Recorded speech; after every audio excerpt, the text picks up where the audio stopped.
પાણસીના રડોલ ગામની સીમમાંથી ચોરી કે છળકપટથી મેળવેલ એલ્યુમિનિયમના વાયર તથા 2 વાહન સાથે 2 ઈસમોને સુરેન્દ્રનગરની લોકલ ક્રાઇમ બ્રાન્ચે ઝડપી પાડ્યા. પાણસીના રડોલ ગામની સીમમાંથી ચોરી કે છળકપટથી મેળવેલ એલ્યુમિનિયમના વાયર તથા 2 વાહન કુલ કિંમત ₹11,32,000ના મુદ્દામાલ સાથે 2 ઈસમોને સુરેન્દ્રનગરની લોકલ ક્રાઇમ બ્રાન્ચે ઝડપી પાડ્યા હતા.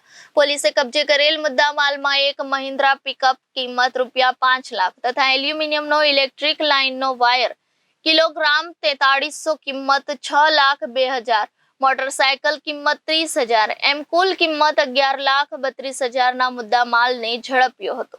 પોલીસે આરોપીઓ સિકંદરભાઈ મામદભાઈ અદાભાઈ મોખાઉ, રિયાઝભાઈ અબ્બાસભાઈ, ગફુરભાઈ મામદ, નદીમ અલીમા મહમદ મોખાની મુદ્દામાલ સાથે ધરપકડ કરી વધુ તપાસ હાથ ધરી હતી. Bureau report Janadesh news, Surendranagar.